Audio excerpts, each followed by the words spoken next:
할렐루야. 벌써 고난의 주간을 지나고 그리고 부활절을 지나며 4월의 시간들도 즉각즉각 세월은 흘러갑니다. 제가 2주간 동안 미국의 세계적인 여러 목사님들과 함께 컨퍼런스에 제가 참석을 했는데, 자, 주님이 우리를 위해서 이 땅에 오셨고 십자가에 죽으시고 부활하시고 성천하신 후에 우리들에게 남긴 것이 너희들도 사도행전을 기록해라 라는 명령을 하고 가신 것 같습니다. 그래서 성령 받은 모든 세계적인 사람들은 열방을 다니며 하나님의 복음을 전하는 것을 제가 두 눈으로 확인하고 저도 많은 은혜를 받고 왔습니다. 이번 주간은 우리가 써야 할 행전 사도행전 1장 8절의 말씀으로 함께 은혜를 나눠보려고 합니다. 성경 66권 중에 유일하게 완성되지 않은 책이 사도행전입니다. 제자들이 성령 받고 충만해서 복음을 전하며 하나님의 살아계신 역사들을 증거한 내용들이 사도행전에 기록했습니다. 그런데 사도행전은 28장에 끝났지만 29장부터는 계속 우리가 써야 하기 때문에 사도행전 책은 완성되지 않은 책이다 라고 하기도 한답니다. 사도란 무엇일까요? 부르심을 받은 자, 보내심을 받은 자입니다. 세상으로부터 불러냄을 받은 동시에 세상에 보냄을 받은 자로서 각자 부르심 따라서 세상에 나아가서 개혁을 일으키는 사람을 의미합니다. 저와 여러분도 사도적인 기름 부음을 가지고 부르심을 받았습니다. 그리고 이 땅에 보냄을 받은 자입니다. 세상 사람들처럼 세상 방법으로 살아가지 않고 세상을 개혁시키는 일을 위해서 쓰임받아야 하는 것은 당연한 사실이라는 걸 알고 여러분이 담대함으로 하나님 우리 불렀지. 그리고 이 땅에 보내주지. 그렇다면 나도 사도적인 능력의 역사를 일으켜야지 라는 개혁의 사람으로 일어나시길 주의 이름으로 축복합니다. 우리가 써야 할 행전. 첫째는 성령님과 함께 동행해야 됩니다. 성령님과 동행하라. 우리 힘으로는 도저히 사도행전을 쓸 능력이 없습니다. 성령님과 함께 동행할 때만이 가능합니다. 자, 사도행전 2장 2절에서 4절 보니까 호련히 하늘로부터 급하고 강한 바람 같은 소리가 있어 그들이 앉은 온 집에 가득하며 마치 불의 혀같이 갈라지는 것들이 그들에게 보이고 각 사람 위에 하나씩 임하였더니 그들이 다 성령의 충만함을 받고 성령이 말하게 하심을 따라 다른 언어들로 말하기를 시작하니라. 그렇습니다. 성령 충만 받지 않으면 우리는 사도행전을 이어서 쓸 수가 없습니다. 성령 받은 사람들만이 충만할 때만이 그리고 성령의 말하게 하심을 따라 방언을 말하며 하나님의 비밀을 이 땅 가운데 운반하는 통로로 쓰임받기에 합당한 것은 여러분 우리 힘으로 안 됩니다. 성령 충만, 성령 충만, 성령 충만입니다. 지금도 유효합니다. 저와 여러분이 성령 충만할 때 사도행전을 기록할 수 있다는 것입니다. 자, 성경에 보니까 3가지 변화가 일어났습니다. 강한 바람 같은 소리가 120명의 머리 위에 맺고 불의 혀같이 갈라지는 것을 보게 되고 다른 언어들로 말하기 시작합니다. 여러분 성령 충만하면 우리 정신으로 살아갈 수 없습니다. 성령이 이끄시는 대로 살아가기 때문에 세상 사람 바라볼 때도 저런 사람들은 좀 이상하다. 사도행전 그 당시에도 120명의 머리 위에 성령 충만할 때 많은 사람들이 술 취한 게 아니야? 저거 무슨 소리야? 저 사람들이 왜 저래? 하고 놀랐습니다. 지금도 역시 성령 충만한 사람들은 다른 사람들과 별다른 삶을 살아가기 때문에 때로는 핍박도 있고 힘든 시선도 있지만 그러나 성령 충만한 사람들을 통해서 사도행전을 써가야 되기 때문에 끊임없는 성령 충만을 갈망해야 하는 것입니다. 교회의 탄생, 성령이 임재 오순절에 이 땅에 성령이 임했을 때부터 믿는 순간부터 저와 여러분의 마음속에 예수를 구주로 영접하는 순간에 거처를 삼으십니다. 그리고 떠나지 않습니다. 우리가 죄를 지어도 떠나가지 않는 영원히 함께 하시는 성령님과 함께 우리는 이 세상을 개혁해야 합니다. 또 하나의 특징이 있습니다. 자, 120명에게 모두가 변화됐다 합니다. 그리고 담대해졌다 합니다. 여러분, 특징, 성령 충만의 특징은 변화입니다. 변화. 체인지, 변화. 그리고 담대해집니다. 그냥 겁이 없어집니다. 세상을 향해서 개혁을 일으키는데 당당하게 나아가서 전할 수 있는 것이 성령 충만의 능력입니다. 교회란 무엇일까요? 성령님의 지배를 받아 성령님과 더불어 살아가는 변화된 사람들의 공동체입니다. 그렇습니다. 변화되어서 세상을 변화시켜야지. 나도 변화되지 않고 세상을 어떻게 개혁할 수 있습니까? 우리 교회란 성령의 지배를 받는 사람들이 모여서 성령과 함께 변화된 사람들의 공동체이기 때문에 변화된 사람들의 공동체가 또 세상을 향해서 변화의 개혁을 일으키는 것이 마땅한다. 저는 그렇게 믿습니다. 자, 베드로의 설교로 하루 3,000명이 회개하고 돌아왔습니다. 빌립이 에디오피아 내시 재무장관이고 예수도 영접합니다. 성령의 인도함을 받고 바울이 소아시아 전도하며 때로는 예수의 영이 허락지 아니하니까 유럽으로 가게 됩니다.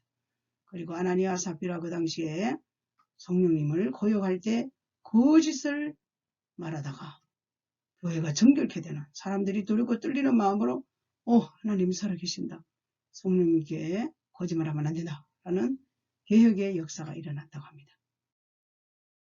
자, 내 안에 오신 성령님과 함께 더불어 어떻게 살 수 있나? 그렇다면 내 안에 오신 성령님과 어떻게 더불어 살 수 있나? 육신을 따르는 자는 육신의 일을, 영을 따르는 자 영을 생각하나니 육신의 생각을 사망, 영의 생각은 생명과 평안. 그렇습니다. 성령 충만 받은 사람은 성령님이 이끄시는 대로 살아가기 때문에 육신의 생각대로 절대 살아가지 않습니다. 영의 생각을 따라서 늘 생명과 평안이기 때문에 우리는 성령 충만 받은 사람은 생명과 평안을 선택하며 살아갑니다. 두 번째, 우리가 써야 할 행전은 정인의 삶을 살라. 그렇습니다. 정인의 삶을 살라. 자, 사도행전 1장 8절에 오직 성령이 너에게 임하시면 너희가 권능을 받고 예루살렘과 온 유대와 사마리아 땅끝까지 이르러 내 정인이 되리라. 할렐루야매. 성령 충만 받아야지 권능을 받고 예루살렘, 온 유대, 사마리아 땅끝까지 이르러 정인이 됩니다. 여러분, 증인의 사명을 감당한다는 것은 우리 힘으로 능히 절대 불가능합니다. 성령 충만, 성령 권능 받아야만이 생명도 아낌없이 하나님의 나라를 위해서 복음을 전하는 정인의 사명을 감당할 수 있는 것입니다. 예루살em 1장에서 7장까지 그리고 사마리아 온 유대와 8장 13절 14장 28절 땅끝까지 이렇게 복음이 끊임없이 전달되는 것이 성경에 나와 있습니다.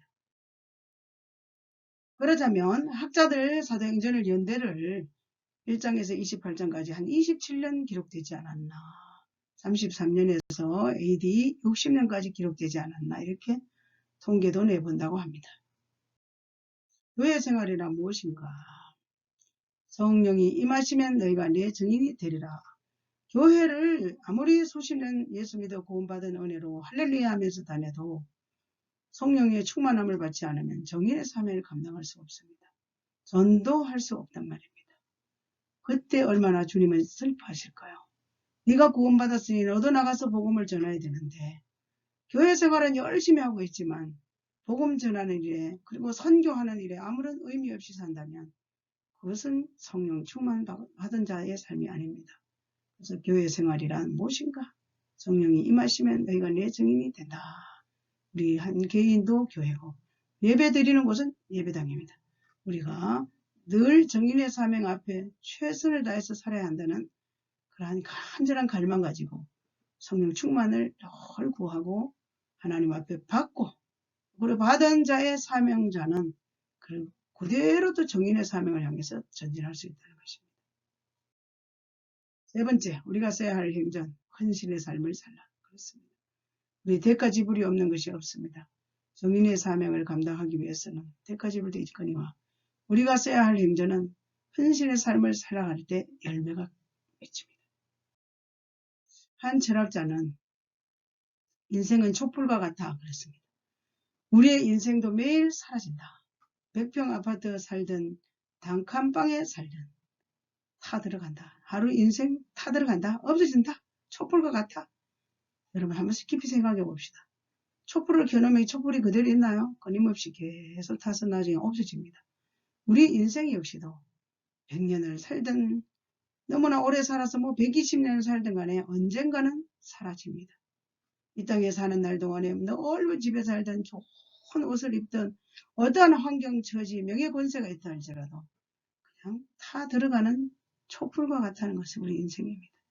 우리 인생은 계속 끊임없이 타가기 때문에 내가 이 땅에 존재하는 한 최선을 다해서 하나님께 보내심을 받았고 부르심을 받은 자답게 이 세상을 계획하며 살아가는 것이 우리가 마땅히 해야 될 사명이기도 합니다. 베드로 이야기가 유명한 도부에 기록되어 있습니다. 150에서 215년 동안 베드로와 아내가 같은 날 사형, 근데 복도에서 만났다고 합니다. 같은 날 사형을 했는데 복도에서 만났다. 여보, 우리 주님을 기억합시다. 그랬답니다. 여보, 조금 후에 다시 만나요. 여보, 얼마나 눈물겨운 일입니까? 여보, 우리 주님을 기억합시다. 여보, 조금 후에 만납시다. 이게 베드로 이야기인데 유명한 교부에 기록됐다고 하는데 제가 확실하지는 않지만 150년에서 215년도에 베드로 아내가 같은 날 사형 복도에서 만나서 이런 이야기를 했다니까. 저와 여러분, 우리는 주님을 늘 기억하며 더욱 사랑하는 내 구주 예수를 더욱 사랑하며 살아요. 조금 후에 만나요. 우리는 이 세상에서 헤어지지만 만납니다요. 영원한 그날에서 만날 그 소망 가지고 조금 후에 만나요 했다는 거. 다시 만나요. 너무 눈물겨운 이야기가 아닙니까? 사도 바울은 뭐 재산이 없었습니까? 명예가 없었습니까? 얼마나 많이 배운 학문이 있음에도 불구하고 배고픔과 태창에 돌로 강위험, 강도 위험, 육체의 지병까지 가지면서도 일생을 복음을 위해서 인생을 바쳤습니다. 그렇다면 우리가 그분을 만나기만 하면 성령 충만 받기만 하면 우리의 삶이 세상에 연연하지 않고 어떠한 고난과 역경 속에서라도 삶의 모든 대가를 지불하는 헌신의 삶을 살아가는 것입니다. 그런 자들을 통해서 사도행전 29장은 계속 써갈 수가 있습니다. 자, 오늘 말씀 마감합니다. 우리가 써야 할 행전이다. 속지 말고 정말 구원받았다면, 정말 하나님을 믿는다면 우리는 이 땅을 바라보고 살아서는 안 됩니다. 우리들도 사도행전을 반드시 써야 할 구원받은 하나님의 백성들입니다. 봄을 맞아서 길거리에 겨울에 죽은 것 같은 나무들이 새싹이 나서 자신들의 모습을 나타내다 성령 받은 우리들은 4월달을 맞이한 계절에 성령과 더불어 살고 정인이 되어 헌신의 삶을 사는 우리 모두가 되시기를 주님의 이름으로 축원합니다. 제가 펄펄 끓는 불같은 성령의 충만함이 임하는 미국 땅에 2주간을 다녀오며 아 그렇구나. 내가 사도행전 29장을 반드시 써야 하겠구나라는 제 다짐을 하고 돌아왔습니다. 이 4월달을 맞이하여 고난주간 부활의 주님, 우리를 향해서 다시 오실 주님을 생각하면 우리는 이 땅에 사는 날 동안에 각자의 보내심과 부르심을 받은 자로서 계획의 삶을 향하여 정인의 삶을 살아가시기를 다시 한번 예수 그리스도 이름으로 축복합니다. 할렐루야 아멘.